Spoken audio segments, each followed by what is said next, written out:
We are kicking off week 15. Amazing just to think that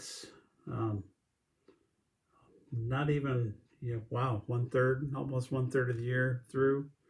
Matthew chapter 3 today, and a pretty straightforward chapter that talked about John the Baptist, and the author of Matthew is again making it clear that Jesus came to fulfill prophecy. And it talks about the passage from Isaiah, the voice of one crying in the wilderness, prepare the way of the Lord, make his path straight. So Matthew is stressing that this is Jesus who this passage talks about, and that this is John who is the one coming to prepare the way of the Lord. And then kind of describes John, and then it says people came from Jerusalem, all Judea, and the region to be baptized by John. So the confession of sins. So it's John was obviously a very big deal. The Pharisees and Sadducees came as well, and as we have seen through John, as we've preached through John, this conflict with the Pharisees and Sadducees, and we immediately see it here, that John is very frank and talking about the fact they were not bearing fruit, that their words and actions did not line up, and that the command to bear good fruit or be cut down, that one mightier, that Jesus is coming and bringing judgment. So this we see that we'll see throughout the Gospels, especially Gospel of John, these next 3 weeks or so, that we'll see this conflict with the Pharisees and the Sadducees, and Matthew is laying groundwork right away.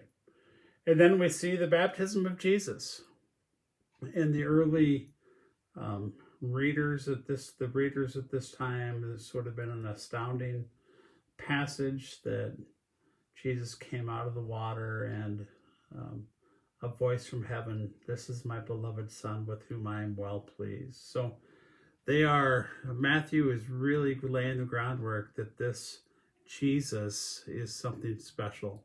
Certainly no ordinary baby, as we saw through his genealogy and through the birth narratives. And now his specialness is even becoming more evident through John being present, John the Baptist, and God saying clearly, this is my beloved son.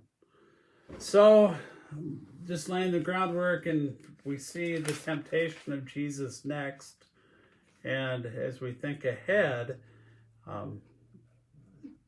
Matthew is stressing Jesus is special.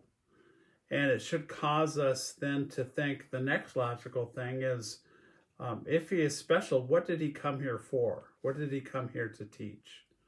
And we will see on Wednesday with the Sermon on the Mount in chapter 5, that is the first public teaching. So Matthew's laying the groundwork that, hey, this is somebody we need to listen to, and he deserves to be listened to. So thanks for being on here. I hope you have a great day as we enter Holy Week, and